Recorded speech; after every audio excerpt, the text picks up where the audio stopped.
Hello there, and welcome to Gravitonic. I'm Nick, and last time I talked about how measurements are never relative in relativity. Today is kind of a follow-up video. In fact, it's the video I wanted to do first, but I really thought that the last video would be useful to better understand this one. The point today is that measurements are never relative, but actually the concept of particle is. You see, one of the greatest things about quantum field theory or spacetime, one of the greatest lessons we get, is that we start to do quantum theory, we start to do quantum mechanics and studying quantum phenomena in non-inertial frames of reference. Usually, when we're doing QM or quantum field theory, we are doing it in an inertial frame of reference because it's fairly easier and it's way direct. It's what you usually learn in a QFT course. However, when you try to do things in closed space-time, things get a lot more tricky, and the process of learning how to do it ends up also teaching you how to do, for example, QFT in an accelerated frame of reference. And that gives one of the most astonishing predictions of quantum field theory, which is what we like to call the Unruh effect after William Unruh. William Unruh, I think. But it was also, sometimes it's called the Fulling-Davies Unruh effect after also Stephen Fulling, and I guess it's Paul Davies, it's P. Davies, I think. Not fully sure, but I'm guessing it's Paul Davies. I apologize for any wrong names, but I'm pretty sure of the surnames. And here's the idea of the Unruh effect, which I find really, really interesting. You pick two observers, let's call them Alice and Bob, and you put them in an empty universe. So we ignore any other things in the universe, we consider only those observers, and each of them has some experiments they can run, such as particle detectors, thermometers, etc. And they keep that on them. Now, Alice is going to stand still. She's going to be an inertial observer, while Bob is going to be an accelerated observer. So Bob is going to, somehow keep accelerating at a constant rate.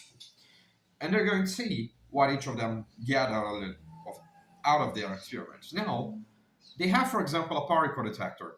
So it's something that beeps whenever it detects a particle. And what happens for Alice, since it is an empty universe, it has nothing on it, it is on vacuum, is that her particle detector never beeps, it never clicks, it never detects any particle. She's, of course, in an empty universe, there's nothing to detect there. And so that's the result of her experiment. She just keeps her particle detector there and just do nothing.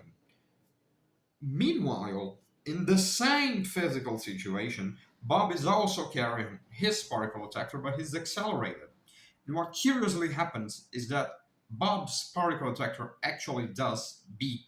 It does click, it does detect particles. And that is something very counterintuitive. And by particle detector, I want to make it clear that it can mean a lot of things. Usually we use a very simple system to model a particle detector, which is what we call an Unruh detector. It is just a two-level quantum system, which means it can just go up and down, and you start with the detector in the down state. And what happens is it can change to the up state by detecting a particle, and can change back down to the down state by emitting a particle. And so it detects and emits particles in this way. It is similar to how an atom, an electron in an atom can actually go up and down in energy levels by absorbing or emitting a photon and things like that. So that's the concept of a particle detector. And in the usual model, in the simplest models, I believe Unruh's original model in '76 was actually, it had n levels, so it could just keep going up or going down, and eventually De Wit, I think it was De Wit who proposed the two-level system as a simpler way of studying it. Ward and Unruh also have worked with the two-level system in order to better understand how these things work. And nowadays it is very common, it is a very common model, but the concept of a particle detector doesn't really need to be just a two-level system. It could be, for example, a thermometer. A thermometer is going to interact with a bath of particles and reach thermal equilibrium or not. It depends on what exactly is happening. And very interestingly, in Bob's case, it does reach thermal equilibrium. So if Bob's particle detector is a thermometer, it is going to reach thermal equilibrium, and the temperature, which we call the Unruh temperature, is proportional to Bob's acceleration. So depending on how much he's accelerating, the temperature is going to be different. If he's not accelerating at all, which is Alice's case, the temperature is zero Kelvin, no temperature. And if he is accelerating, the temperature is proportional to the acceleration. So the more acceleration, the hotter the bath is. So in the very same physical situation, Alice is going to say that she's freezing to death because it's a 0K, while Bob is getting boiled alive because he is at a temperature proportional to his acceleration. And the interpretation of this, their particle detectors are actually reacting differently, so they measure different amounts of particles, and that seems really weird. Why exactly do the particles, why one of them claims there are no particles at all, while the other one claims there's a bath of particles at a thermal equilibrium? And here's where the last video comes in. They disagree about whether there are particles, but they are always going to agree on any well-defined measurement. So if you give Alice a particle detector, her particle detector won't beep. If you give Bob a particle detector, his particle detector will beep. And the thing is, both Alice and Bob agree that Alice's particle detector doesn't beep, and both of them agree that Bob's particle detector does beep. So they disagree on whether there are particles in the space-time, whether there are particles in the universe, but they agree on the results of each other's measurements. What happens here is that they disagree on the interpretation, just like last time. One of them called energy one thing, and the other one called energy another thing. They had different names. They had the same name for different things. And here, they use the name particle for different things. They interpret particles in different ways. So the notion of particle is relative. The notion of particle depends on the particular observer you're considering. What happens for when so what exactly does Alice think Bob is detecting? This was addressed in a 1984 paper by Wald and Unruh, which is called something like "What does an inertial observer see when an accelerated particle detector?" or something like that. It's a 1984 paper by Wald and Unruh. It's very famous. I don't really recall the specific name right now, but I'll try to leave it in the references below because it's a really beautiful paper. And the thing is, Bob is going to interpret his particle detector as detecting particles. His description of quantum field theory, he's going to make a quantum field theory and describe a quantum field theory in terms of the particles he's actually measuring. The particles are going up and down in his detector. Meanwhile, Alice is going to have a completely different interpretation. Alice is going to say that that particle detector is simply interacting with the vacuum. So those are actually vacuum fluctuations or virtual particles if you prefer, but they're not real particles.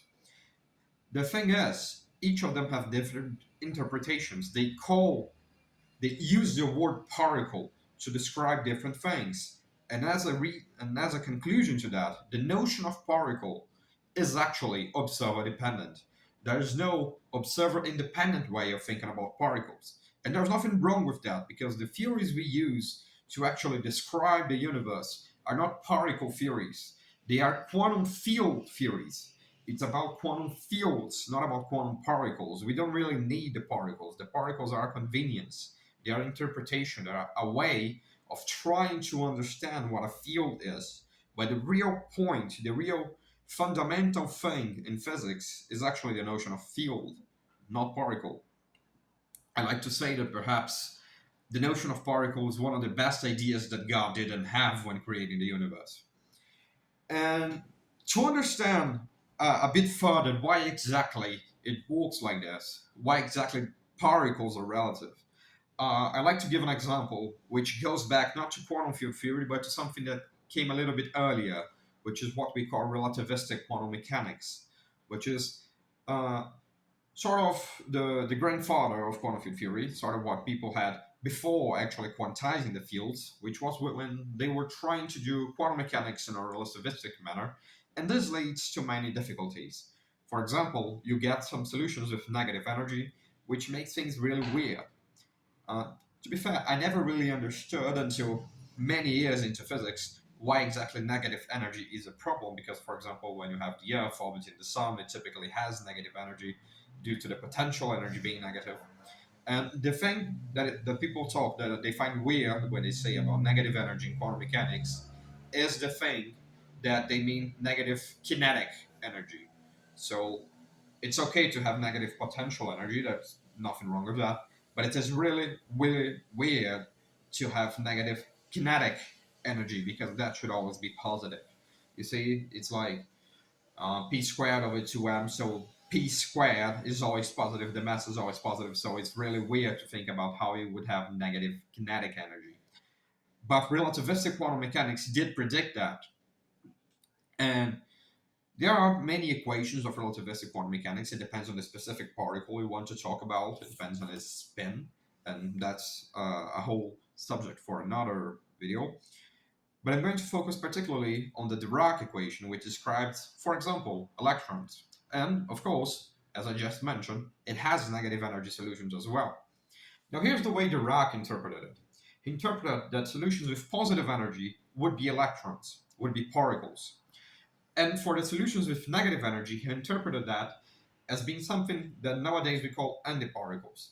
You see, electrons have this property that no two electrons can be on the exact same state. They need to be on different states. It's impossible for them to be on the same state. So they can be, roughly speaking, on the same place at the same time with the same properties. So what Dirac tried to understand was, well, so we have this thing in which all positions with negative energy electrons are filled in, so they can't really reach that state. And what can happen is that you actually get a hole in this thing, and you're going to have a hole in this thing of negative energy, which then can be interpreted as positive energy, and he called that a nanoparticle. That's roughly the idea. I must admit that my mind shouldn't have gotten a refreshment on that before I made this video, but that's roughly the idea. So you have this thing in which you have positive energy electrons, and those solutions with negative energy are actually going to interpret as antiparticles, an anti-electron. You're going to interpret them as what nowadays we call a positron. So you relate that to something that actually makes sense, and that's roughly the idea. I do admit I should have gotten a refreshment on this before recording this video, so a little bit more about this. I really recommend a book by Rindler about it, which is Relativistic Quantum Mechanics. I'll also try to leave a link to it in the description. Or, yeah, I think YouTube still doesn't let me post links, but I'll just give the references in there. And you have this thing. So, positive energy, it's an electron, negative energy, that leads to a positron. So you see that your notion of particle, of what is an electron and what is an anti-electron, what is an antiparticle, what is a positron, actually depends on whether the energy is positive or negative. And there comes the fun thing. You see, in relativity, energy is not an absolute concept. Just like we discussed last time, each observer uses the word energy to describe something different. So for some observers, energy is one thing. For other observers, energy is another thing. Different observers don't need to agree on the sign of energy. And that is where the fun begins. If different observers don't really agree on the sign of energy, then they are actually interpreting what is a particle in different ways. Each of them is going to say that a particle is one thing, because that is what has positive energy, but a different observer says energy is a completely different thing. So for them, a particle is a completely different thing. They don't really agree on these things. And that's where the issue comes from. So in usual quantum field theory, in flat space-time quantum field theory with inertial observers, actually what happens is that every inertial observer has different notions of energy, but they all agree on the sign of energy. That is a simple computation you can do for Lorentz transformations.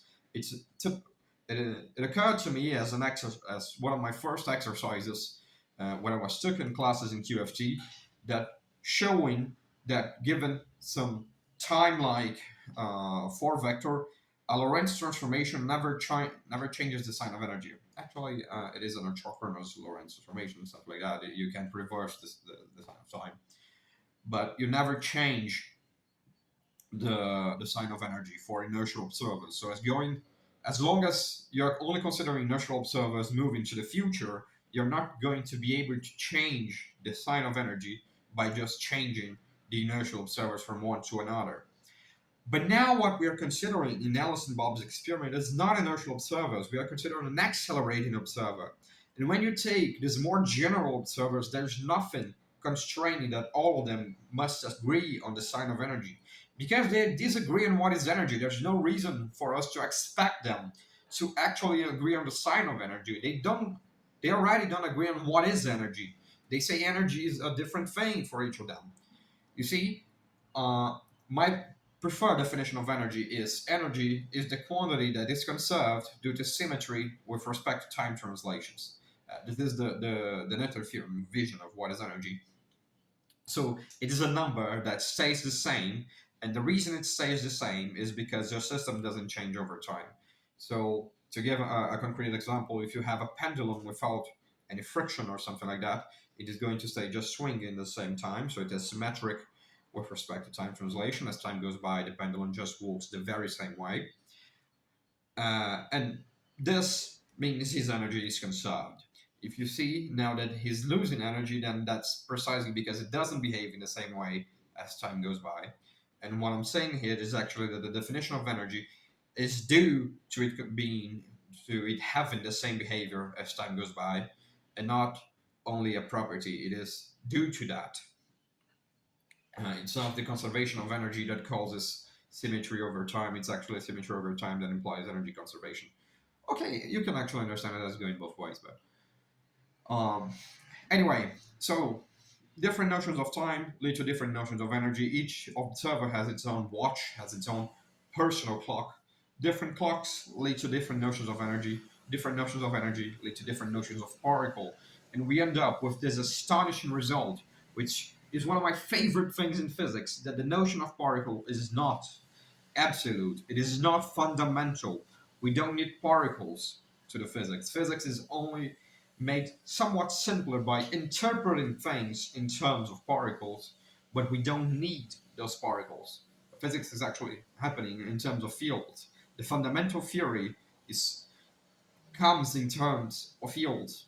So, or at least our best theories nowadays happen in terms of fields. We don't have a quantum particle theory. When you go to do particle physics, when you go to the LHC, when you're dealing with gravity, when you're dealing with any of the fundamental theories, of the well-tested fundamental theories we have nowadays, while sometimes we describe them in terms of particles, they are not particle theories. They are not particle they do not describe particle objects. They are quantum field theories, and particles arise only as an interpretation, as a clever way of reading those equations and saying, oh, I think it makes sense to think as if it were like this, but the notion of particle actually depends on the observer. What is really absolute is the notion of field and the notion of quantum state. And of course, every observer is going to agree on the results of any measurement you do, but they're not necessarily going to interpret them in the same way. They're not necessarily going to say, oh, actually, what's happening here is due to particles and so on and so forth. They're going to agree whether it's a line in a detector showing a particle moving, but they might disagree completely on why exactly there is that line, on what exactly caused that, what exactly caused that interaction. Was it really a real particle, or was it just some sort of weird interaction with the field? The notion of field is what is really important, and I find that astonishing. For today, I think that's what I had to say. I'll try to leave the main references I mentioned in the description. I hope you enjoyed this video, and well, as always, cheers!